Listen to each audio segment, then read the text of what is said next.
Hello, नमस्कार।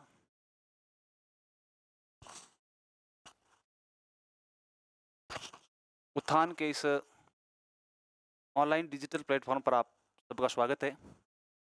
मैं SR Chaudhary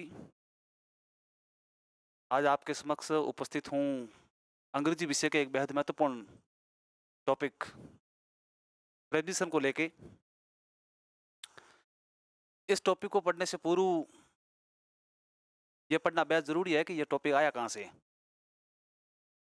और इंग्लिश लैंग्वेज के अंदर सबसे पहले बात की जाए अगर,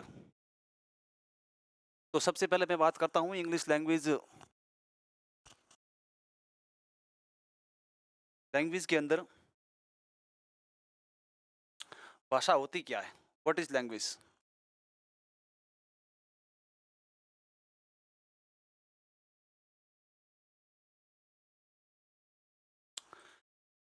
लैंग्वेज के संबंध में व्हाट इज़ लैंग्वेज के जवाब में कोई पिन पॉइंट जवाब होता नहीं है, लेकिन अंग्रेजी के एक महान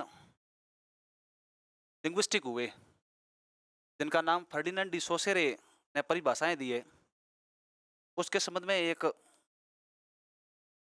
बेहद महत्वपूर्ण परिभाषा आपके समक्ष में रख रहा हूँ। फर्डिनेंड डी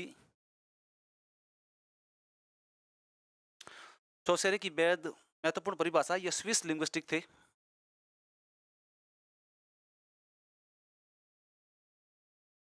स्विस लिंग्विस्टिक, जिन्हें भाषा के संबंध में केवल 2 टर्म दिए थे। उनमें से पहला टर्म मैं आपको बता रहा हूँ कि लैंग्वेज इज़ ए, अपन को सबसे पहले इस बात का ध्यान रखना है, language is a set of symbols. Language is a set of symbols. भाषा एक प्रतीकों का समूह होती है। व्हाट इज लैंग्वेज के संबंध में कोई पिन पॉइंट जवाब है नहीं, लेकिन फर्डिनेंड डी सोसेरे एक स्विस लिंग्विस्टिक हुए हैं। उनने भाषा के संबंध में 2 टर्म दिए थे। उनमें से पहला टर्म मैं आपके समक्ष रख रहा हूँ कि उसने बताया है कि language is a set of symbols. भाषा होती है जो प्रतीकों का समूह होती है। और दूसरा उसने टर्म दिया है, उसने कहा है कि लैंग्वेज इज ए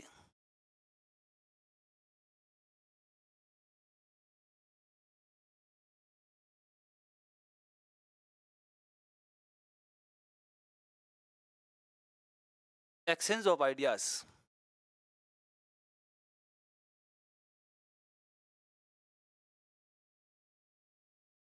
दूसरा टर्म दिया है कि language is exchange of ideas. भाषा विचारों का आदान प्रदान होती है। भाषा विचारों का आदान प्रदान होती है। दूसरा उसने ये टर्म दिया है। तो इसके संबंध में अगर मैं भाषा की दूसरे क्रम में जाऊं, तो सबसे पहले भाषा के संबंध में अपन को अपन का प्रेडिक्शन टॉपिक है जो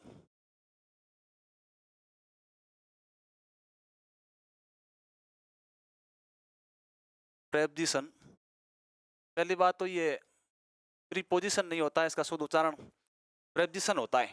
अगर फोनेटिक की बात करूं तो फोनेटिक में इसको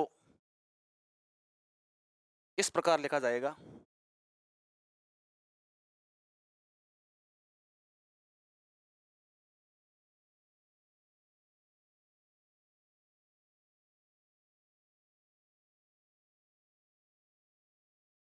ये फोनेटिक की भाषा है और यहाँ पर वर्ड स्ट्रेस लगा है, और इसका शुद्ध उच्चारण प्रीपोजिशन ना होकर प्रेडिक्शन पढ़ा जाता है इनको। और दूसरी बात, प्रेडिक्शन टॉपिक पढ़ने से पूर्व हमें इस बात का ज्ञान होना जरूरी है कि प्रेडिक्शन टॉपिक आया कहाँ से। सबसे पहले भाषा के संबंध में अगर मैं बात करूं तो इंग्लिश लैंग्वेज के संबंध में, भाषा के संबंध में अगर डेफिनेशन दी है तो फर्डिनेंड डी सोसेरे नाम के एक स्विस लिंग्विस्टिक है, उसने भाषा को बेहद महत्वपूर्ण तरीके से समझाया है। दूसरी बात, भाषा के संबंध में अगर इस टॉपिक को अपन पढ़ रहे हैं तो सबसे पहले ये हमारे दिमाग में होना चाहिए कि ये प्रेजेंटेशन टॉपिक अंग्रेजी के किस महत्वपूर्ण जो पार्ट होता है या उसको फॉर्मेट के प्रारूप वो कहाँ से आया, सबसे पहले ये पढ़ना जरूरी है अपन को। तो भाषा की मैं अगर रैंक स्केल बात करूं, रैंक स्केल की बात करूं मैं भाषा के,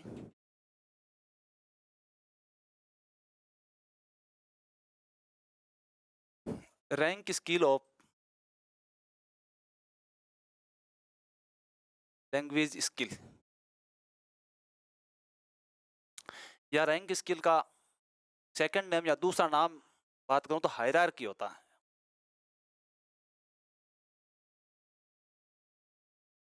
इसको हिंदी में कहते हैं पदानुक्रम। Rank skill of language skill, भाषा के कौशल होते हैं नहीं, उनका वास्तविक पदानुक्रम क्या होता है।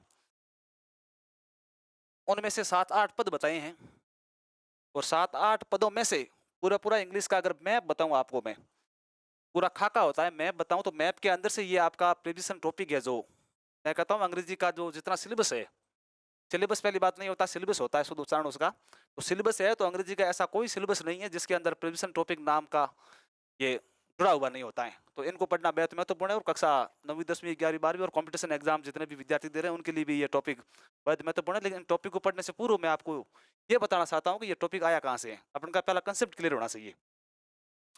रैंक स्किल की बात करूँ मैं, इंग्लिश के रैंक स्किल की बात करूँ तो अंग्रेजी की सबसे बड़ी और सबसे छोटी इकाई के बारे में बातें होगी। पहली बात तो अंग्रेजी की सबसे बड़ी इकाई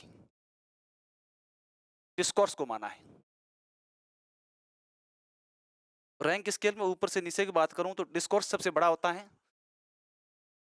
और डिस्कोर्स के बाद में सेंटेंस को माना है। सेंटेंस से नीचे लिंग्विस्टिक या शिक्षाविदों या भाषाविदों ने क्लोज को माना है और क्लोज के नीचे मैं अगर बात करूं तो फ्रेज को माना है। यह अंग्रेजी का मैप है, खाका तैयार कर रहा हूं मैं केवल। ये चीजें पढ़ने पर समझ में आए कि डिस्कोर्स क्या होता है और सेंटेंसेस क्या होते हैं और क्लोजेज क्या होते हैं और फ्रेजेस क्या होते हैं। इन चीजों को डीपली पढ़ने पर समझ आए। लेकिन अंग्रेजी का खाके की बात करूं अगर तो आपके समक्ष ये है। और फ्रेज के नीचे अगला होता है वर्ड।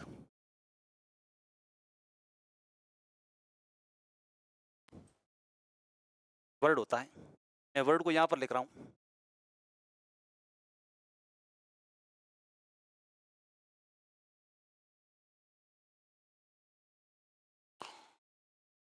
और वर्ड के बाद बात करूं तो इंग्लिश में मॉर्फीम होता है और मॉर्फीम के अगली रैंक या स्किल की बात करूं तो फनीम होता है। यह बातें अंग्रेजी की बहुत छोटी बातें हैं लेकिन अधिकतर विद्यार्थियों के लिए बहुत नई बातें हो सकती है और उसने पढ़ा भी होगा। और वर्ड, मॉर्फीम और फनीम यह अंग्रेजी की। डिस्कोर्स की बातें की मैंने। डिस्कोर्स को हिंदी में शुद्ध रूप से प्रोक्ति कहा जाता है। हिंदी में शुद्ध रूप से प्रोक्ति कहते हैं और प्रोक्ति से भी समझ नहीं आती है तो दूसरा इनकी बात है संवाद। ये भाषा के संबंध में सबसे बड़ी इकाई है। डिस्कोर्स प्रोक्ति कहते हैं, संवाद कहते हैं। जितने भी ग्रंथ हैं या फिर किताब है, एक पेज भी हो सकता है, किताब भी हो सकती है, बड़े बड़े ग्रंथ है, वो सब डिस्कोर्स का ही भाग है। और डिस्कोर्स के नीचे अगर डिस्कोर्स को भी अगर थोड़ा डीप जाके पढ़े अपन, डिस्कोर्स के भी भाग अगर करना चाहे तो डिस्कोर्स के भी 3 प्रकार माने। इतनी जरूरत तो नहीं रहती डीप की, फिर भी मैं आपको बता रहा हूँ। उसमें सबसे बड़ा भाग माना टेनर को और दूसरा भाग को माना है मोड और तीसरा भाग माना है डोमेन। इसमें ये कंपटीशन एग्जाम की तैयारी करने वाले विद्यार्थियों के लिए बेहद महत्वपूर्ण है कि सबसे बड़ी इकाई डिस्कोर्स होती है और सबसे छोटी छोटी इकाई फनीम होती है आपकी। और डिस्कोर्स के अंदर की जाके बातें करो, टेनर होता है और मोड होता है और डोमेन होता है। टेनर के अंदर भी 2 प्रकार होते हैं और मोड के भी 2 प्रकार होते हैं, ध्यान रखना। ओरल एक होता है और दूसरा रिटर्न होता है। हाँ, अगली बात, इसमें टेनर की बात कर रहा था मैं, मोड की बात कर रहा था और डोमेन की बात कर रहा था। टेनर भी 2 प्रकार का होता है, मोड भी 2 प्रकार का, डोमेन का कोई प्रकार नहीं होता है। डोमेन को हिंदी में क्षेत्र कहते हैं, ये ध्यान रखना सही है। डिस्कोर्स की मैंने और डीप बात की है। डिस्कोर्स को हिंदी में प्रोक्ति कहते हैं, शुद्ध रूप से शब्द प्रोक्ति है। और अपन अपन की भाषा में इनफॉर्मल बातें की तो संवाद होता है। ये सबसे भाषा की सबसे बड़ी इकाई होती है ये। और दूसरी बात करूं मैं सेंटेंसेस की। सेंटेंसेस को अपन विशेष रूप से 2 प्रकार से बांटते हैं। सेंटेंसेस को सिंटैक्टिकली अगर बात करें, सिंटैक्स सीधी से,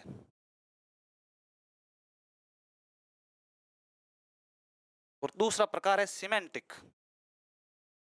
ये कंपटीशन एग्जाम की तैयारी करने वाले विद्यार्थियों के लिए बेहद महत्वपूर्ण टॉपिक होता है, सिंटैक्टिक और सिमेंटिक। सिंटैक्टिक को अपन दूसरे शब्दों में स्ट्रक्चर भी कहते हैं। स्ट्रक्चर होता है और सिमेंटिक को मीनिंग कहते हैं यार, मीनिंग बेस्ट।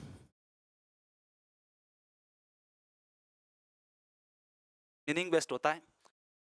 सेंटेंस रचना की दृष्टि से या सिंटैक्टिक दृष्टि से सेंटेंसेज को स्ट्रक्चर के माध्यम से बताया गया और सिमेंटिक दृष्टि से मीनिंग के बेस्ट अनुसार बताया गया। तो इनको तीन तरीके से, सिंटैक्टिक दृष्टि से रचना और सिमेंटिक दोनों की दृष्टि से, मैं सिमेंटिक तरीके से बात करूं तो सेंटेंसेस के तीन प्रकार बताए हैं उसने। पहला आपका सिंपल है, और दूसरा आपका कंपाउंड है, और तीसरा आपका कॉम्प्लेक्स है। भाषा की सबसे बड़ी इकाई डिस्कोर्स होती है। दूसरे शब्द में सेंटेंस है। डिस्कोर्स को हिंदी में प्रोक्ति कहते हैं और इनफॉर्मल लैंग्वेज में संवाद कहा जाता है। ये तीन प्रकार के होते हैं, टेंडर होता है, मोड होता है और डोमेन होता है। दूसरी बातें करूं, भाषा की सेकंड इकाई सेंटेंस होती है। सेंटेंस को दो तरीके से बांटते हैं।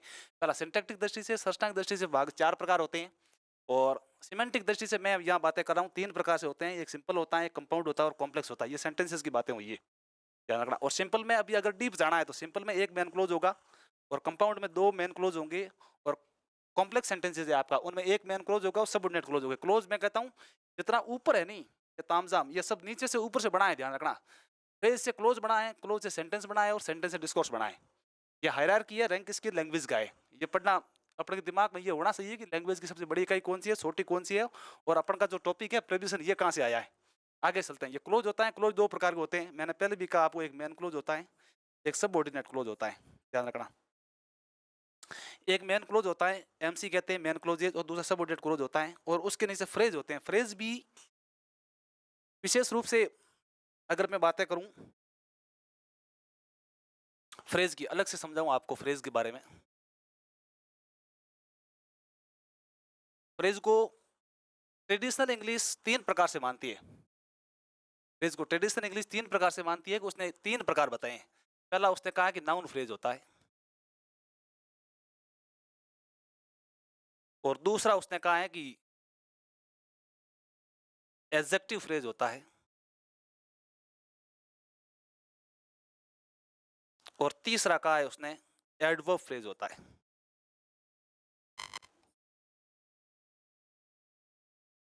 ये तीन प्रकार बताए। ए के बाद में डी साइलेंट है, एडजेक्टिव पढ़ते हैं इनको, एडजेक्टिव नहीं है, एडजेक्टिव को ध्यान रखना है, और इसको भी एडवर्ब पढ़ते हैं। डी इसमें साइलेंट रहता है, एडवर्ब। डी भी साइलेंट है, आर भी साइलेंट है इंग्लिश में। इसको एवर्ब पढ़ेंगे सीधा, और इसको नाउन फ्रेज पढ़ेंगे। ये बातें ट्रेडिशनल इंग्लिश की, ध्यान रखना। टी ए मैं लिख रहा हूं, ट्रेडिशनल इंग्लिश।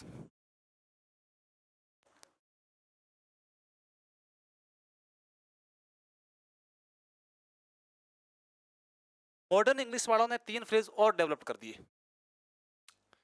मूल रूप से ऐसा कोई प्रश्न कंपटीशन में आता नहीं है कि फ्रेज कितने प्रकार के होते हैं, और आने अगर ऐसा प्रश्न आ भी जाए नहीं, ऑप्शन पे डिपेंड होगा कि आपको ट्रेडिशनल इंग्लिश के बारे में पूछ रहा है या मॉडर्न के बारे में। ऑप्शन तीन है तो तीन करना है, और ऑप्शन तीन और स दोनों है तो फिर स करना। आपको पता है स ऑप्शन इसलिए आएगा कि ये मॉडर्न की बातें कर रहा है, और तीन ऑप्शन, स ऑप्शन नहीं आने पर, तीन ऑप्शन आता है नहीं तो ट्रेडिशनल इंग्लिश की बातें करेगा, सीधी बात है। और स ऑप्शन आने पर तीन का कोई वैल्यू नहीं है। तो सीधी बात है कि कोई भी आयोग आपको मॉडर्न इंग्लिश के बारे में जानकारी रखने के लिए कह रहा है। चौथा इनका प्रकार माना है वर्ब फ्रेज। ये बातें डीप में पढ़ने पर समझ में आएगी कि नाउन फ्रेज किसे कहते हैं, एडजेक्टिव फ्रेज किसे कहते हैं, एडवर्ब फ्रेज किसे कहते हैं, वर्ब फ्रेज किसे कहते हैं। कंपटीशन एग्जाम में इस प्रकार के फ्रेज के बारे में जो टॉपिक होते हैं उनके बारे में बातें कर रहा हूं मैं। उसके बाद में पीपी बताया है, प्रीपोजिशनल फ्रेज।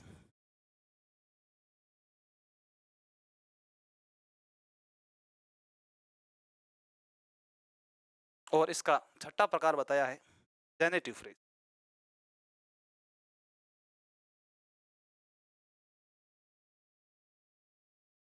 लैंग्वेज हायरार्की या रैंक स्किल की बातें की जाए तो हायरार्की सबसे ऊपर डिस्कोर्स होता है। उसमें तीन प्रकार बताए मैंने आपको। डिस्कोर्स के नीचे वाला भाग सेंटेंस होता है, उसमें सेंटेंस को मैंने दो प्रकार से बताया, सिंटैक्टिकली बताया और सिमेंटिकली बताया। उसमें से भी मैंने सिमेंटिकली को तीन प्रकार से बताया, सिंपल सिंपल बताया आपको मैंने, कंपाउंड बताया और कॉम्प्लेक्स बताया। इसके नीचे की बात क्लोज की मैंने। क्लोज दो प्रकार से मैंने आपको बताए थे, एक मेन क्लोज होता है, एक सबऑर्डिनेट क्लोज होता है। ये क्लोज से सेंटेंस बनाए, सेंटेंस से डिस्कोर्स बनाए, और फ्रेज से क्लोज बनाए, नीचे वाली इकाई से ऊपर वाला बनाए, ये ध्यान रखना है। इसलिए हायरार्की में मैंने ये जो मार्क है ना आपका चिन्ह है, नीचे की ओर किया है। और इसके आगे की बात करूं फ्रेज के बाद में, फ्रेज के बाद में वर्ड आता है, जो अपन का काम का सबसे इंग्लिश का बेहद महत्वपूर्ण टॉपिक है। ये वर्ड के अंदर जितनी जितनी वर्ड के अंदर बातें होती है नहीं, ये अंग्रेजी की सबसे ज्यादा और महत्वपूर्ण टॉपिक होता है, इसको इंग्लिश का हृदय भी कहते हैं, इसका आर्ट ऑफ इंग्लिश कहते हैं। और वर्ड की कैटेगरी है नहीं, ये जितने भी आप पार्ट्स ऑफ स्पीच पढ़ते हो, इसका मुख्य मुख्य भाग है, ध्यान रखना, parts of speech. Parts of speech सबसे मुख्य भाग है आपका पार्ट्स ऑफ स्पीच। जो वर्ड कैटेगरी, ध्यान रखना, कॉम्पिटिशन एग्जाम में डेफिनेशन के संबंध में ये प्रश्न आता है कि पार्ट्स ऑफ स्पीच ये वर्ड कैटेगरी होती है या आपकी, और तीन कैटेगरी का आपको ऑप्शन डेवलप करके कंफ्यूज कर सकता है, लेकिन अपन को ध्यान रखना parts of speech word category होती है। और वर्ड कैटेगरी के अंदर जितने भी, अब अपन का आपके समक्ष इस प्रकार के दिमाग में प्रश्न आना चाहिए कि पार्ट्स ऑफ कितने प्रकार होते हैं। मैं कहता हूँ मॉडर्न इंग्लिश में पार्ट्स ऑफ स्पीच को 9 प्रकार बताया है, लेकिन ट्रेडिशनल इंग्लिश में 8 प्रकार बताए हैं पार्ट्स ऑफ स्पीच के। ऐसा कोई प्रश्न मैं कहता हूँ आया नहीं, आने पर 8 और 9 का ऑप्शन देखना पड़ेगा। 9 आपको दे रहा है तो मॉडर्न अप्रोच पूछ रहा है, 8 आपको दे रहा है तो ट्रेडिशनल अप्रोच दे रहा है, दोनों आने पर 9 ऑप्शन होगा, क्योंकि वो जानना चाहता है कि मॉडर्न के बारे में आपको पता है या नहीं। तो वो ऑप्शन नहीं आने पर 100% 8 होगा, लेकिन आज तक ऐसा प्रश्न बना नहीं है। इसमें 8 प्रकार बताए हैं, जो मैं आपका शुरुआती टॉपिक जो लेके उपस्थित हुआ हूँ आपके समक्ष, प्रेजेंटेशन था अपन का, और वह यहीं से निकल रहा है। मैं पूरी पूरी ये जो बातें कर रहा हूँ नहीं, उस टॉपिक के लिए बातें कर रहा हूँ, आपको समझ में आना चाहिए कि वो टॉपिक आया कहाँ से है। फिर आपको समझ में आएगा कि अंग्रेजी की सबसे बड़ी इकाई वो होती है, सेंटेंसेस होता है, क्लोज होता है, फ्रेज होता है, उसके बाद में वर्ड होता है, वर्ड के बाद में मॉर्फिम होता है, फिर फनीम होता है। उनमें से अपन ने बातें की है जो प्रेजिशन की, वो अब आपके समक्ष आएगा। सबसे पहले मैं लिख रहा हूँ नाउन, यहाँ पर पार्ट्स ऑफ स्पीच। नाउन के बाद में मैं लिख रहा हूँ आपके समक्ष एडजेक्टिव, लिखूंगा मैं। प्रोनाउन नहीं लिख रहा हूँ, इसलिए नहीं लिख रहा हूँ, कारण बताऊंगा आपको मैं। तीसरे नंबर में एडवर्ब लिख रहा हूँ, इसमें डी साइलेंट है, इसमें डी साइलेंट है, आर भी साइलेंट। उसके बाद में वर्ब लिख रहा हूँ मैं सीधी, ध्यान रखना। 5 नंबर के बारे में लिखूं तो मैं प्रोनाउन लिखूंगा यहाँ पर।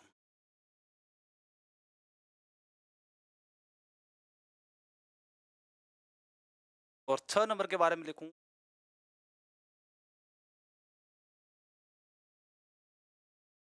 तो यहाँ पर मैं आपका जिस टॉपिक के लिए यहाँ पर अपन उपस्थित हुए हैं वो आपका है प्रेपोजिशन। पहली बात तो इसका उच्चारण प्रीपोजिशन नहीं होता है, प्रेपोजिशन होता है, इनको साथ पढ़ा जाता है, अलग अलग नहीं पढ़ते अपने, प्री अलग पोजिशन नहीं होता है, ये साथ ही पढ़ेंगे प्रेपोजिशन इसको। अगला टॉपिक अपन का 7 नंबर है, ध्यान रखना, इंटरजेक्शन है आपका।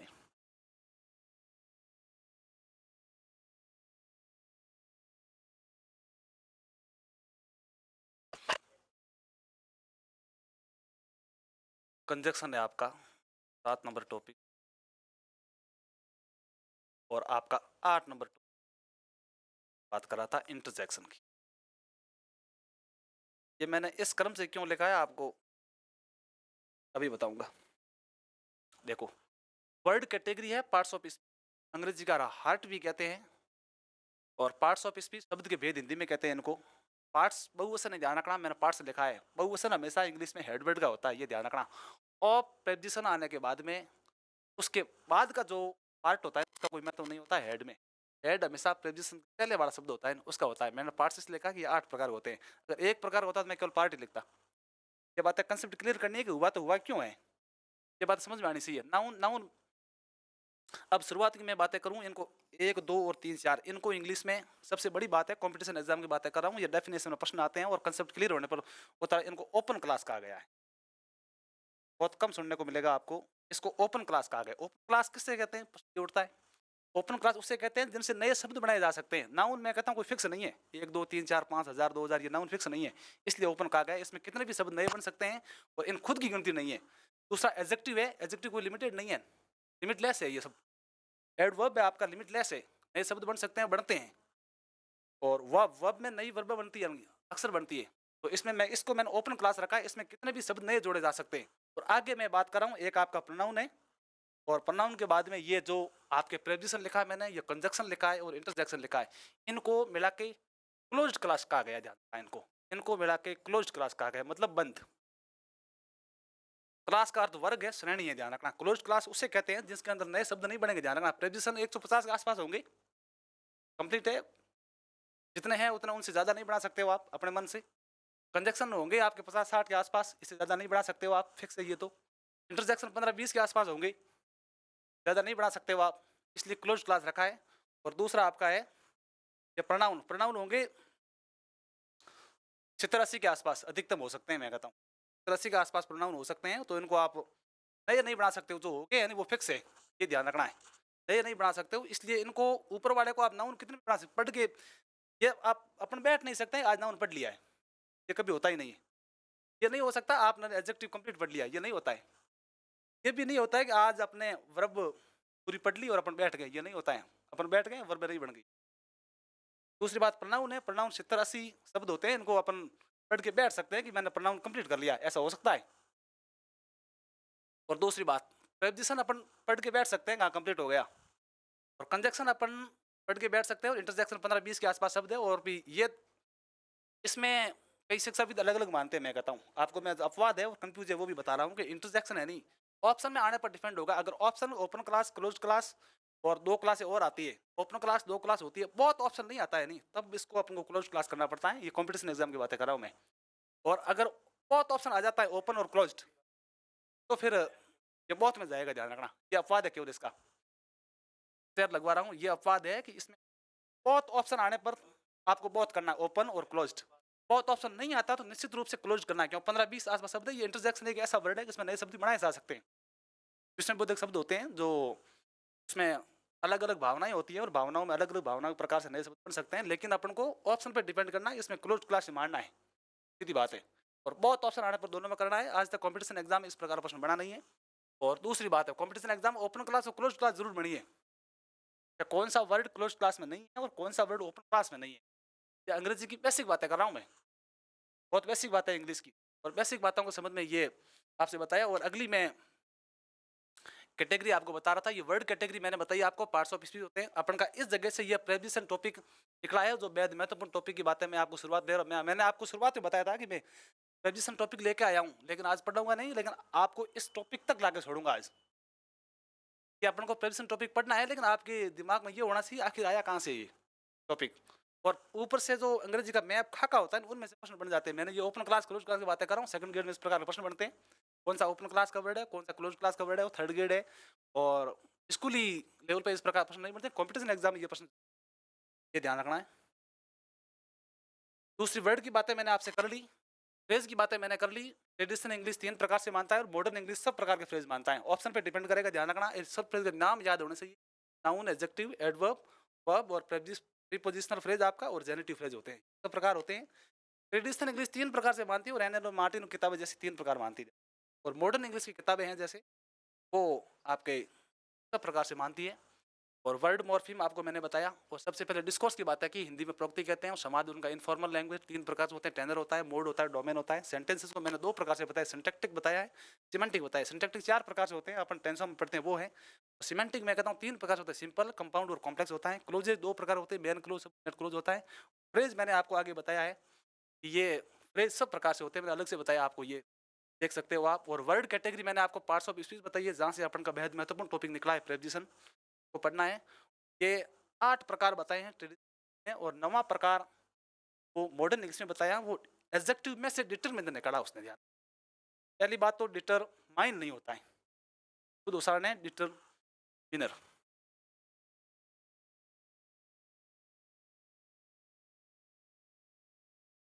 ये मॉडर्न वालों ने एडजेक्टिव में से डिटरमिनर निकाल दिया और 9वां प्रकार कर दिया, कोई अलग कुछ नहीं किया, इनमें से निकाला है। और डिटरमिनर के अंदर आर्टिकल होते हैं, आर्टिकल आर्टिकल डिटरमिनर के अंदर होते हैं, डिटरमिनर खुद एडजेक्टिव के अंदर होता है। तो इनमें से प्रश्न बढ़ते हैं नहीं। जैसे एडजेक्टिव का कोई प्रश्न आ गया तो ऑप्शन पे डिपेंड करेगा। आर्टिकल, जैसे आर्टिकल समझ में आ गए, ए आपका एन और द, इस प्रकार के प्रश्न कंपटीशन एग्जाम में आते हैं, ध्यान रखना।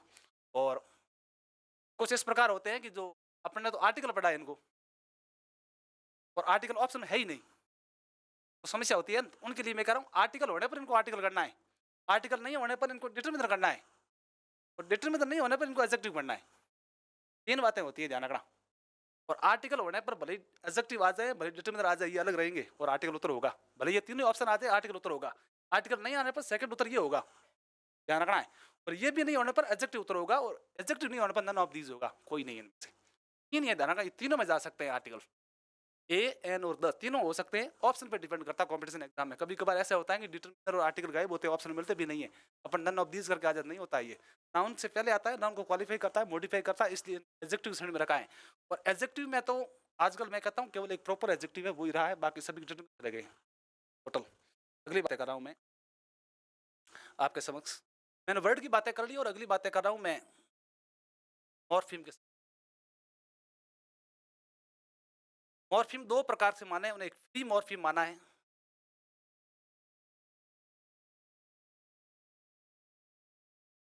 और दूसरा बाउंड माना है।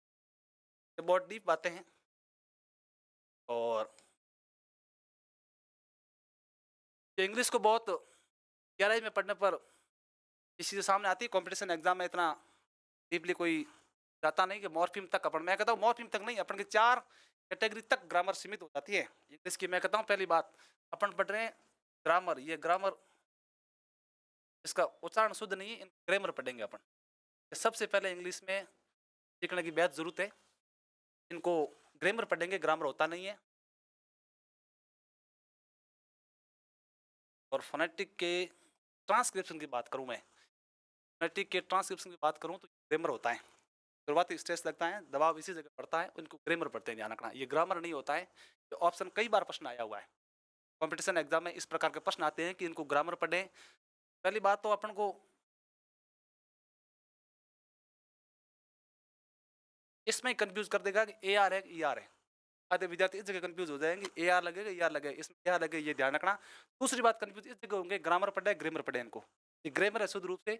और इसका फोनेटिक ट्रांसक्रिप्शन आपके थर्ड ग्रेड सेकंड ग्रेड अंग्रेजी का ऐसा कोई एग्जाम नहीं जिसमें फोनेटिक्स नाम से आपको पूछा नहीं जाता है, और उसमें ये ग्रामर होता है, ग्रामर नहीं होता। पहली बात। दूसरी बात अपन करते हैं सिलेबस की।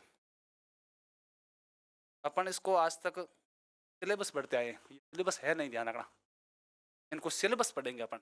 जी मैं अगर लिखूं सिलेबस है, ये सिलेबस आपका गलत है,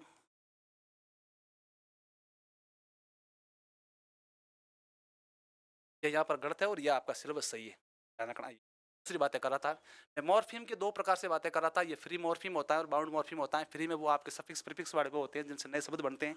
बाउंड मॉर्फिम होते हैं वो नए शब्द जिनका डिक्शनरी में अलग से वर्ड मिलता है अपन को, फ्री कहते हैं, अलग डिक्शनरी में अर्थ मिलेगा। इनका कोई डिक्शनरी में अलग अर्थ नहीं बनेगा, ये फिक्स होते हैं साहब, ये जुड़ने पर नए शब्द बनते हैं लेकिन डिक्शनरी में कोई अर्थ नहीं बनेगा इनका। और फ्री वाले जितने भी होते हैं इसका डिक्शनरी में अर्थ मिलेगा आपको, जितने भी जुड़ रहे हैं आपको। प्रीफिक्स खुद एक फ्री मॉर्फिम है, सफिक्स खुद एक फ्री मॉर्फिम है, ध्यान रखना। और दूसरी बात है मॉर्फिम आपको समझ में आ गए ये, और मॉर्फिम के संबंध में बातें करना चाहूँ, आपका कंसेप्ट क्लियर करवाना चाहूँगा कि मॉर्फिम आपने पढ़ तो लिया है कि मॉर्फिम ये होता है वो होता है, लेकिन जनरल बातें कर रहा हूँ मैं, जनरल नहीं होता इंग्लिश में, जनरल होता है, ये ध्यान रखना। ये मॉर्फिम के बारे में अगर प्रश्न बनता है कंपटीशन एग्जाम में, और आपके अंग्रेजी की अगर कोई स्टैंडर्ड लेवल की पूछे ना, आपको स्मॉलेस्ट मीनिंगफुल, ध्यान रखना, ये स्मॉलेस्ट मीनिंगफुल यूनिट है, ये ध्यान रखना इसमें, स्मॉलेस्ट मीनिंगफुल यूनिट है ये। प्रश्न दो प्रकार से बनते हैं, ये ध्यान रखना, प्रश्न दो प्रकार के बनते हैं और विद्यार्थी सबसे ज्यादा मैं कहता हूँ कंफ्यूज इसमें होते हैं कि मॉर्फिम और फनीम दोनों ऑप्शन आ गए और उसने पूछ लिया कि स्मॉलेस्ट यूनिट कौन सी, केवल उसने स्मॉलेस्ट यूनिट पूछी है तो उत्तर आएगा फनीम, ध्यान रखना। इस जगह कंफ्यूज हो रहा है इसलिए मैं लिख रहा हूँ आपसे वापस, फनीम आएगा, ये केवल स्मॉलेस्ट यूनिट है, केवल स्मॉलेस्ट यूनिट है, ध्यान रखना। ये कंफ्यूज होने की इसमें जरूरत नहीं है, केवल इसमें मैं नया शब्द एक जोड़ रहा हूँ, ये स्मॉलेस्ट यूनिट है, ध्यान रखना। और ये आपकी स्मॉलेस्ट मीनिंगफुल यूनिट है, इनका अर्थ बढ़ेगा मॉर्फिम का, इनका अर्थ बनता है, ध्यान रखना। अलग शब्द होते हैं, जैसे हिंदी में पढ़ते हैं हिमालय, हिम का अलग अर्थ है, आले का अलग अर्थ है, तो उसी प्रकार हिम एक अलग मॉर्फिम है, आले एक अलग मॉर्फिम है, दोनों प्रकार से होते हैं। अंग्रेजी में बनता है जैसे प्रीफिक्स है आपका, देखो मैं आपको एग्जाम्पल के बारे में बता रहा हूँ, ये प्रीफिक्स, इसमें मॉर्फिम में दो है, ध्यान रखना। इसमें मॉर्फिम कितने, फ्री का अलग अर्थ होता है, पूर्व होता है, फिक्स डेफिनेट होता है, निश्चित होता है, दोनों अलग अर्थ हैं, इसलिए मॉर्फिम कहते हैं। मॉर्फिम की संख्या दो है, ध्यान रखना। कॉम्पिटिशन एग्जाम इस प्रकार प्रश्न आते हैं, इसमें मॉर्फिम कितने, दो मॉर्फिम है। और इसमें फनीम पूछेंगे तो फनीम इसमें तीन है, इसमें तीन है टोटल। फनीम कहता हूँ स्मॉलेस्ट यूनिट है, केवल छोटी से, जिनका कोई अलग से अर्थ नहीं बनता है, मीनिंग नहीं है जिनका अलग से अर्थ, कोई अलग अर्थ नहीं बनेगा। जैसे अपन ABCD लिखते हैं, ABCD, ये सब फनीम है, सबसे छोटी इकाई जिनका अलग टुकड़ा नहीं किया जा सकता, कांट बी ब्रोकन, तोड़ नहीं सकते अपन। ये होती है। और इसमें देख लेते हैं अपन अलग से अर्थ बनने का ध्यान रखना है। इसमें जितने भी होते हैं प्रीफिक्स है, आपका सफिक्स है, और अलग अर्थ बनने पर जो होते हैं, इसमें कंफ्यूज होने की जरूरत नहीं है। मॉर्फीम स्मॉलेस्ट मीनिंगफुल यूनिट, मैंने एक शब्द जोड़ा मीनिंगफुल, इसमें ध्यान रखना। इसका अर्थ होता है जिनका अर्थ होता है, मीनिंगफुल का अर्थ ही होता है जिनका अर्थ होता है। और फनेम की बातें की है मैंने, फनेम की बातें की तो केवल स्मॉलेस्ट यूनिट है, ध्यान रखना। इसमें केवल स्मॉलेस्ट यूनिट है एबीसीडी, जिनको अपन कांट भी ब्रोकन, अलग टुकड़ों में नहीं बांट सकते, तोड़ नहीं सकते हैं, जिनका एक एबीसीडी आपके अल्फाबेट जितने होते हैं। और दूसरी बातें करूं, अल्फाबेट बातें आई तो इंग्लिश में ध्यान रखना, अल्फाबेट एक ही है।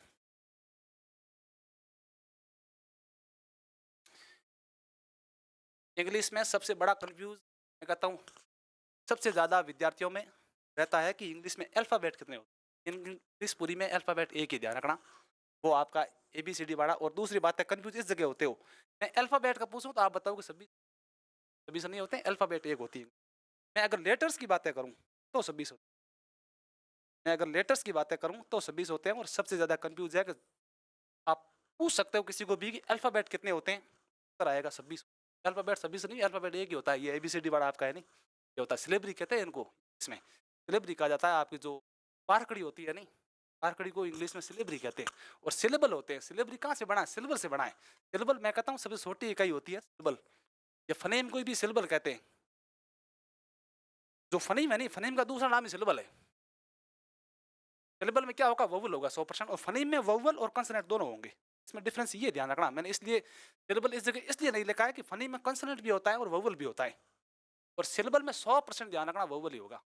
अंग्रेजी का ऐसा एक भी लेटर नहीं है, अंग्रेजी की ऐसा एक भी वर्ड नहीं है जिनके अंदर सिलेबल नहीं है, एक भी नहीं। मैं कहता हूँ सिलेबल है तो वो वर्ड है, नहीं तो है ही नहीं। सिलेबल होना बहुत जरूरी है। और फनीम में कंसोनेंट भी होगा, ध्यान रखना। इसमें CONSONANT कंसोनेंट होगा, और दूसरा इसमें वोवल भी होगा, ध्यान रखना। इसमें ये इंग्लिश के संबंध में बातें की। अल्फाबेट ध्यान रखना अंग्रेजी में एक है। कंपटीशन एग्जाम इस प्रकार के प्रश्न बनते हैं, सबसे ज्यादा गलत होने वाला ये प्रश्न होता है, और बहुत इजी होता है। पहली क्लास का प्रश्न है कि अल्फाबेट कितने होते हैं, 26 करते हैं, गलत है वो, ध्यान रखना एक होता है। और लेटर्स कितने होते हैं, 26 के, ध्यान रखना है। और मॉर्फिम की बातें की मैंने आपको, फ्री मॉर्फिम, बाउंड मॉर्फिम बताया, जिनका अलग से डिक्शनरी में यूज होता है। और सिलेबल की बातें की मैंने आपको, ये सिलेबल नहीं होता, सिलेबल होता है। मैंने आपको कहा ना कि सिलेबस नहीं होता, सिलेबस होता है। प्रीपोजिशन नहीं होता है, प्रेपोजिशन होता है। डिटरमाइनर नहीं होता, डिटरमिनर होता है। ये अपन को शुरुआती शब्द होते हैं, इनको सीखना बहुत जरूरी है। ये बहुत छोटी छोटी बातें अंग्रेजी में, मैं कहता हूँ बहुत बारीकी की बातें है नहीं, छोटी है, लेकिन अपन ध्यान नहीं देते, इसलिए बार बार गलतियां होती है। अल्फाबेट अपन आज तक रटा के 26, अल्फाबेट तो एक ही होता है, और लेटर 26 होते हैं। लेटर आने पर इसमें कंफ्यूज दूर होता है।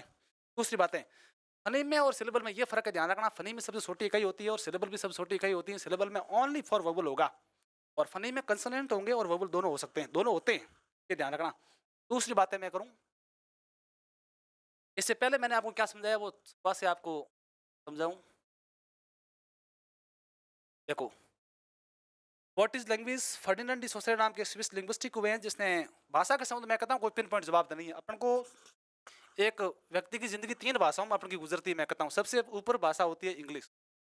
मैं आपको फिर दोबारा बता रहा हूँ, इसके नीचे मैं इंग्लिश इसलिए लेकर रहा हूँ कि मैं अंग्रेजी पढ़ा रहा हूँ इसलिए। दूसरी होती है हिंदी, और तीसरी अपन पढ़ते हैं मारवाड़ी। ये भाषाओं का कंफ्यूज है कि अपन को क्या करना है। प्रश्न कंपटीशन में इस प्रकार के आते हैं कि what is status of English India, अंग्रेजी की भारत में स्थिति क्या है। मैं उत्तर ऑप्शन कई प्रकार के बनते हैं, एक फॉरेन लैंग्वेज का बनता है, एक सेकंड लैंग्वेज का बनता है, एक मदर टंग का बनता है, और तीसरा होता है ऑल ऑफ दिस। सभी है क्या, ये पूछ रहा है। प्रश्न ये था कि what is status of India, Bharat में अंग्रेजी की स्थिति क्या है। उत्तर फॉरेन लैंग्वेज नहीं होगा, ध्यान रखना, उत्तर सेकंड लैंग्वेज होगा उसका। भारत में अंग्रेजी द्वितीय भाषा है, फर्स्ट भाषा हिंदी है। इसमें भी कंफ्यूज हो सकते हो आप। ये कंपटीशन एग्जाम का बेहद महत्वपूर्ण आपका प्रश्न है। टीचिंग मेथड के जहाँ प्रश्न आते हैं नहीं, शिक्षण विधियों के, उनमें से ये पहला प्रश्न होता है कि अंग्रेजी की भारत में स्थिति क्या है। तो ध्यान रखना, अंग्रेजी की भारत की स्थिति फॉरेन लैंग्वेज नहीं है, सेकंड लैंग्वेज है, ध्यान रखना। बाकी देशों के लिए फॉरेन लैंग्वेज हो सकती है, लेकिन भारत में अंग्रेजी सेकंड लैंग्वेज और ऑफिशियल लैंग्वेज कहते हैं इनको। बात आधिकारिक भाषा है, ध्यान रखना। हाईकोर्ट और सुप्रीम कोर्ट में इस प्रकार की इंग्लिश ऑफिशियल लैंग्वेज का हाईकोर्ट और सुप्रीम कोर्ट में भाषा होती है, मैं इंग्लिश कहता हूँ। इसके संबंध में एक लाइन बोलता हूँ, ये तीनों बातें समझ में आ जाएगी। अंग्रेजी को सीखना चाहिए, हिंदी को बोलना चाहिए, और मारवाड़ी को नहीं बोलना चाहिए। 3 बातें हैं। इंग्लिश को सीखना है आज के ज़माने में बहुत ज़रूरी है, ध्यान रखना। घर छोड़ते हो जितना ज़रूरी है रोजगार के लिए, उतना अंग्रेजी सीखना ज़रूरी है। दूसरी बात हिंदी, हिंदी को अपन को बोलना चाहिए, अंग्रेजी सीखनी चाहिए, हिंदी को बोलना चाहिए और मारवाड़ी को मत छोड़ना चाहिए। मारवाड़ी को छोड़ ही नहीं चाहिए, अपन के लोकल लैंग्वेज है और पैतृक मैं कहूँ अपन के पूर्वजों की भाषा है।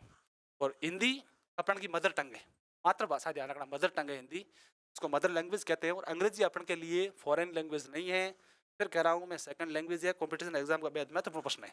दूसरी बातें कर रहा था मैं कि व्हाट इज लैंग्वेज, लैंग्वेज के संबंध में कोई पिन पॉइंट जवाब है नहीं। फर्डिनेंड सोसरे नाम के एक लिंग्विस्टिक हुए, स्विस लिंग्विस्टिक, उसने परिभाषा दी कि language is a set of symbols, ये प्रतीकों का समूह होता है। ये बातें समझ में आ गई होगी।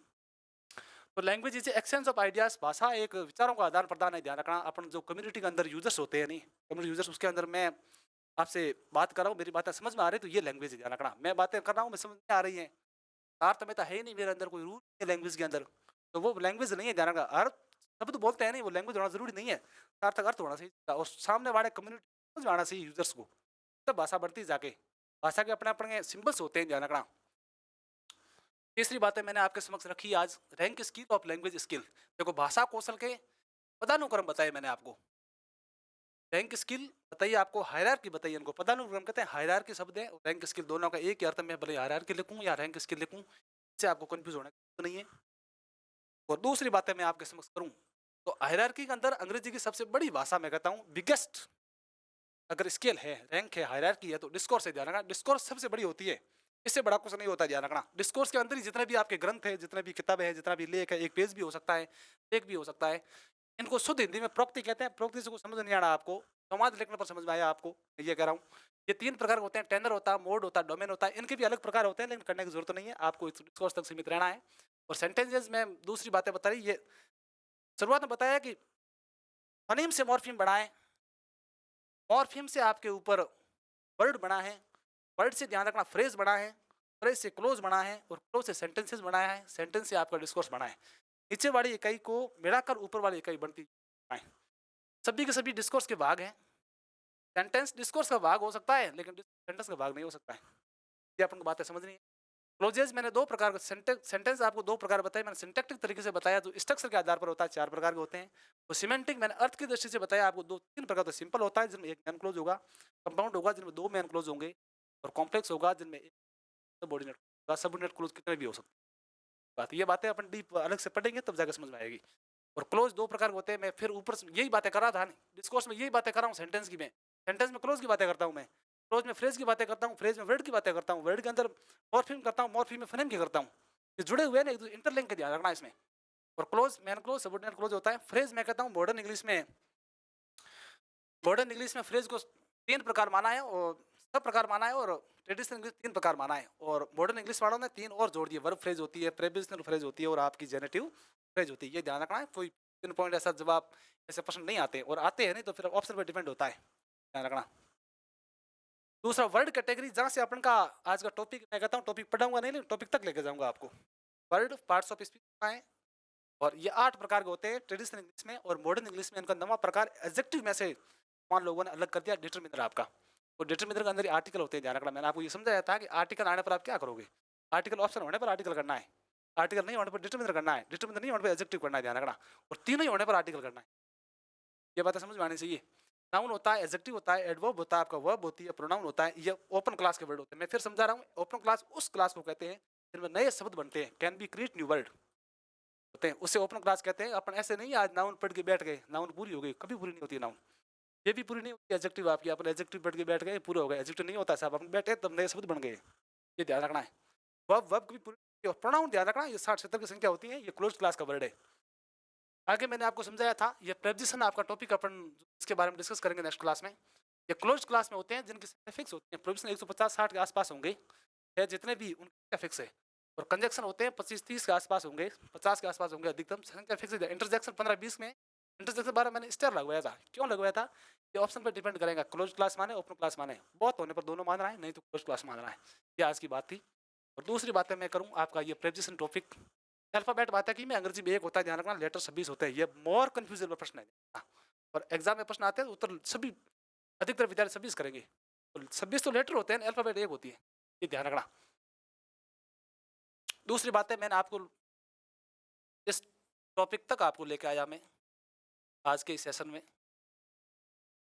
प्रेपोजिशन होता है, और प्रेपोजिशन के कल अपन इसके संदर्भ में पढ़ेंगे कि प्रेपोजिशन किसे कहते हैं, डेफिनेशन क्या है इसकी, और अपन कंसेप्ट क्लियर करेंगे कि ये प्रेपोजिशन के बाद मैं अगर आज थोड़ा खाका बताऊं प्रेपोजिशन, मैं परिभाषाएं सीधी नहीं बढ़ाऊंगा।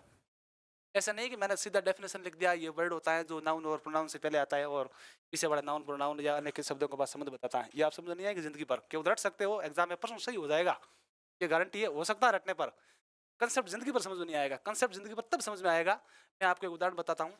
जैसे मैंने ये लिखा ये प्रेपोजिशन है आपका, ये ध्यान, आप प्रेपोजिशन समझ रहा है, मैंने शॉर्ट लिखा है। इनके बाद में मैं कहता हूँ नाउन,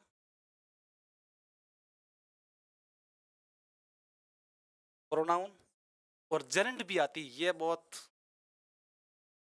कंपटीशन एग्जाम का डेफिनेशन का प्रश्न है, क्या बाद में जेरेंड आती है, सर आएगा जेरेंड आती है, ध्यान रखना। बाई स्विमिंग अपन सुनते हैं, ऑन स्विमिंग जाते हैं, बाई स्विमिंग जाते हैं अपन को, बाई हिम प्रोनाउन हो गया, बाई राम आपके नाउन हो गई, और आप कहोगे जेरेंड का उदाहरण बताओ तो बाई स्विमिंग होता है, इज बेटर देन स्विमिंग होता है। तो उसमें ध्यान रखना, बाई के बाद में वर्ब की फॉर्म आती नहीं है, अगर आती है तो आईएनजी आती है, उसको ये समझना आपको।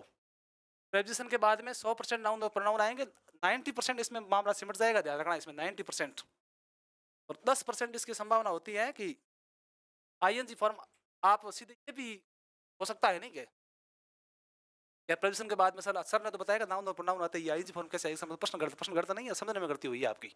मैं आपको फिर बता रहा हूँ, जेरेंड आती है, ध्यान रखना, इसको जेरेंड नहीं जिरेंड पढ़ेंगे, ये ध्यान रखना, जिरेंड है ये, आईएनजी फॉर्म होती है। प्रेपोजिशन के बाद में वर्ब की फॉर्म नहीं आती है, अगर आती है नहीं आईएनजी फॉर्म आती है और वो जिरेंड कहलाती है, नाउन का नॉमिनल पावर होता है उसके अंदर। ये तीनों में एक शब्द में, अगर ग्रामर की टर्मिनोलॉजी की बात करूँ, नहीं ग्रामर की, कंपटीशन एग्जाम में प्रश्न आता है, ध्यान रखना, नॉमिनल पावर आता है, उसके इंग्लिश में कहते हैं नॉमिनल पावर। इसको नॉमिनल पावर उससे कहते हैं, ये समझ पाना चाहिए आपको, मैंने लिख दिया ये टर्म, आपको समझ में आया, आपको ये होता है क्या, मैं ये बताऊं, नाउन के समान काम करने वाला शब्द, ये नाउन, प्रोनाउन भी नाउन की जैसी है, जेरेंड भी नाउन की जैसी है, इसलिए मैंने लिखा नाउन से शब्द बनाया नॉमिनल, ये नाउन है, ये एडजेक्टिव, इतना ही फर्क है, ज्यादा कुछ फर्क नहीं है, भाषाओं में यही होता है बस, नाउन का एडजेक्टिव बन जाता है, एडजेक्टिव एडवर्ब बन जाता है, तब अपन समझ नहीं आता है कि ये इसका क्या बना है, तो ये नाउन से नॉमिनल बना, एडजेक्टिव बना है, ये आपका नाउन है, इसलिए नॉमिनल पावर, इन तीनों को एक शब्द में कहूं तो ये नॉमिनल पावर है, ध्यान रखना। ये प्रेपोजिशन के बाद में ये तीन भावनाएं बनती है, संभावनाएं और भी बनती है, लेकिन मैं आपको तीनों की बातें कर रहा हूँ। और प्रश्न ये उठाया कि मैं आपको केवल परिभाषा यहाँ से बता रहा हूँ, मैं परिभाषा लिखवा नहीं रहा हूँ, यहाँ से बता रहा हूँ परिभाषा, आपके ये कंसेप्ट क्लियर है, नहीं तो परिभाषा कभी गलत होती नहीं है, कंसेप्ट क्लियर नहीं है तो अपन लाइनों में ढूंढते हैं, कहाँ बताया था, कहाँ मिला अपन को। इनसे पहले मैं फिर कह रहा हूँ आपको, बहुत कम जानकारी है इसके बारे में, इनसे पहले नाउन भी आ सकता है, इनसे पहले ध्यान रखना एडजेक्टिव भी आ सकता है, और इनसे पहले ध्यान रखना एडवर्ब भी आ सकता है, और इनसे पहले वर्ब भी आ सकता है। इस नाउन, प्रोनाउन और जिरेंड का संबंध प्रेपोजिशन आपके पीछे वाले नाउन, एडजेक्टिव, एडवर्ब और वर्ब के साथ संबंध स्थापित करता है, उस प्रेपोजिशन कहते हैं। मैंने रटवाया नहीं है, केवल समझाया है, ध्यान रखना, और कभी नहीं भूलोगे आप। प्रश्न इस प्रकार आता है कि प्रेपोजिशन गवर्न करता है, तो ध्यान रखना नाउन, प्रोनाउन, जेरेंड को गवर्न करता है, और प्रेपोजिशन के आगे आने वाली नाउन और प्रोनाउन का संबंध किससे होता है, तब जाके ये प्रश्न बनता है कि संबंध नाउन से भी हो सकता है, एडजेक्टिव से भी हो सकता है, एडवर्ब से भी हो सकता है, और वर्ब से भी हो सकता है। ये बातें समझ में आनी चाहिए।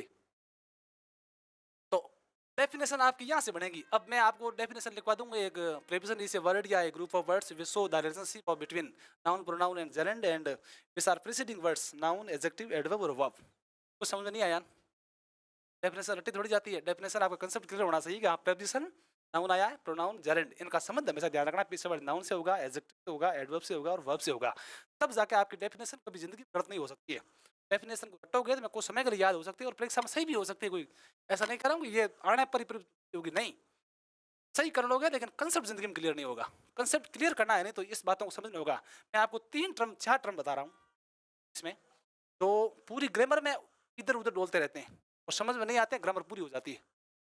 किसी को समझ में, बहुत कम लोगों को समझ में है कि ये टर्म होते हैं नहीं, ये प्रीपोजिशन, मैंने पहले शब्द बोला था गवर्न करता है, आप सुनोगे साहब ये गवर्न करता है, ये क्या है? तो प्रेपोजिशन आगे आने वाली नाउन और प्रोनाउन को 100% गवर्न करेगा। इसको गवर्नर पढ़ेंगे, इसको गवर्न पढ़ेंगे, तो इसको कर रहा है नहीं, बहुत भाई ध्यान रखना, ये भी ना, ये बातें बहुत। तो 4 मैं आपको टर्म बता रहा हूँ। पहला है ये पूरी ग्रामर में ये टर्म डोलते रहेंगे इधर उधर, ध्यान रखना। डिटरमिनर आगे आने वाले नाउन फ्रेज को, मैं नाउन और प्रोनाउन की बातें कर रहा हूँ, 100% डिटरमिनर नाउन और प्रोनाउन डेफिनेट है, ध्यान। हाँ, ये नहीं है तो फिर ये डिटरमिनर नहीं है। ये इसको ये क्या करेगा, ये इनके अंडर में आके डिटरमाइंड होगा, ये ध्यान रखना। ये बातें समझ में आनी चाहिए मेरे हिसाब से। तो ये वर्ड है नहीं, ये डिटरमिनर है, ध्यान रखना। और ये डिटरमिनर है और इसको ये डिटरमाइन कर रहा है, ध्यान रखना। इसको ये डिटरमाइन कर रहा है और ये खुद डिटरमिनर है।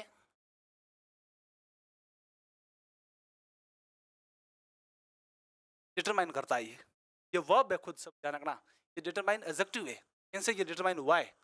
और ये डिटरमिनर खुद एक नाउन है। मैं एडजेक्टिव इसकी बातें नहीं कर रहा हूँ, इस शब्द की बातें कर रहा हूँ, ध्यान रखना। कंफ्यूज नहीं होना, डिटरमिनर एडजेक्टिव नहीं आता, एडजेक्टिव को भी। डिटरमिनर के बाद 100% नाउन, नाउन फ्रेज है। नाउन फ्रेज का मतलब होता है जिसमें नाउन और प्रोनाउन दोनों होते हैं। ये बातें समझ में आनी चाहिए। और दूसरी बातें कर रहा हूँ मैं आपके समक्ष। मैं पहले बता रहा आपको एडजेक्टिव। एडजेक्टिव ध्यान रखना, आगे आपके आने वाले नाउन और प्रोनाउन को क्वालिफाई करेगा, या मैं आपको बता दूं कि मॉडिफाई करेगा। क्वालिफाई कहूँ या फिर मैं मॉडिफाई कहूँ, कोई फर्क नहीं है, दोनों का एक है। इसलिए कहते हैं एडजेक्टिव का दूसरा नाम ही क्वालिफायर है। इसलिए कहते हैं एडजेक्टिव का दूसरा नाम ही मॉडिफायर है। आगे आने वाले नाउन और प्रोनाउन को क्या करते हैं, ये क्वालिफाई करते हैं, मॉडिफाई। इसलिए इनको क्वालिफायर कहा गया है। ये क्वालिफाइड है और ये वर्ब है क्वालिफाई। तीन शब्द ध्यान रखना, समझ में नहीं आएगी दोबारा देखना पड़ेगा आपको। एडजेक्टिव नाउन और प्रोनाउन को क्वालिफाई करता है, ये क्वालिफायर है। क्वालिफाई करता है इसलिए क्वालिफायर है, मॉडिफायर है। ये जो नाउन और प्रोनाउन इनसे क्वालिफाई होता है नहीं, ये क्वालिफाइड है। ये बात है। इसी प्रकार डिटरमिनर है नहीं, ये इनको डिटरमाइन करता है, ये डिटरमिनर करता है। ये डिटरमिन नहीं, ध्यान रखना, इनसे डिटरमिन हुआ है। ये खुद डिटरमिनर है और ये डिटरमिन करता है। ये तीन टर्म, एडजेक्टिव। और इसी प्रकार एडवर्ब देख लो ना आप, एडवर्ब का भी सेम है। एडवर्ब के बाद में भी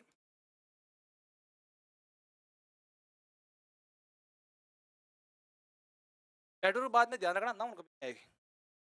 नाउन को ये कभी कॉल नहीं, एडजेक्टिव कर सकता है ये, और एडजेक्टिव बाद में खुद एडवर्ब को करता है और वर्ब को करता है। और क्लोज को भी करता है, वो अलग बात है, वो थोड़ा डीप पढ़ने पर होगा। क्लोज को भी करता है, फ्रेज को भी करता है। लेकिन मैं आपको मोटे मोटे ऊपर से खाक के फॉर्मेट की तरह बता रहा हूँ, ये तीनों को क्या करता है, तीनों को ही ध्यान रखना। इसी प्रकार क्वालिफाई और मॉडिफाई करता है। एडजेक्टिव का टर्म एडजेक्टिव जैसा ही है, ध्यान रखना। इसलिए इनको भी क्वालिफायर कहते हैं, इनको भी मॉडिफायर कहते हैं।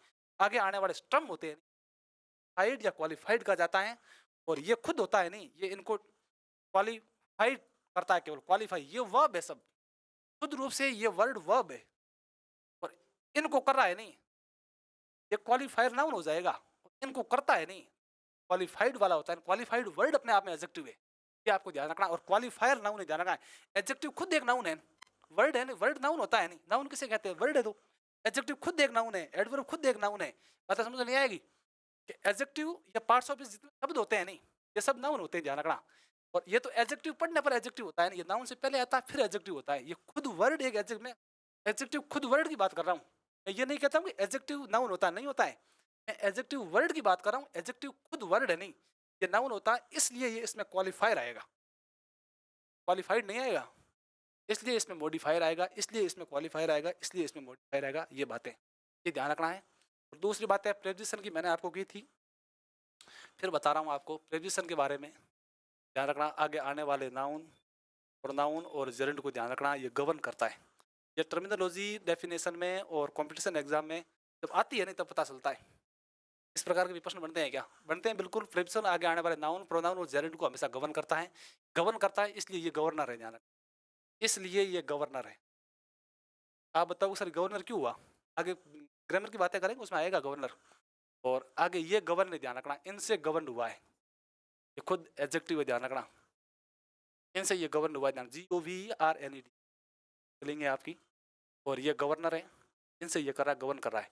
तो प्रेपोजिशन खुद क्या है, गवर्नर है। इससे होने वाला नाउन, प्रोनाउन, एडजेक्टिव, ये जेरेंड क्या होती है, ये क्या करता है, गवर्न करता है। तीन चीजें ध्यान रखना इसमें। ये तीनों ही अंग्रेजी की ये इधर उधर डोलती है, कंपटीशन एग्जाम की बात कर रहा हूँ मैं। और इसमें आपको ये बातें समझ में आनी चाहिए। दूसरी बात करूँ मैं आपके समक्ष, मैंने जो रखा है पूरी की पूरी,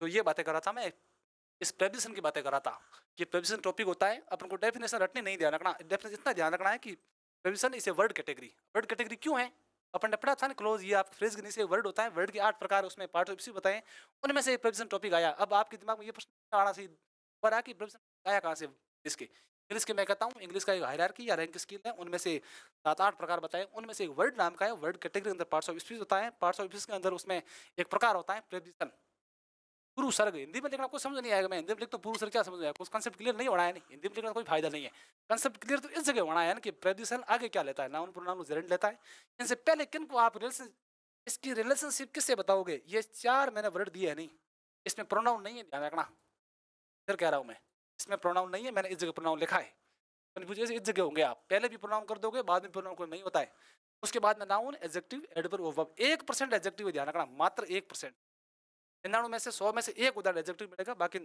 99% आपको नाउन मिलेगी, एडजेक्टिव मिलेगा और वर्ब मिलेगी, ये ध्यान रखना। प्रेपोजिशन है।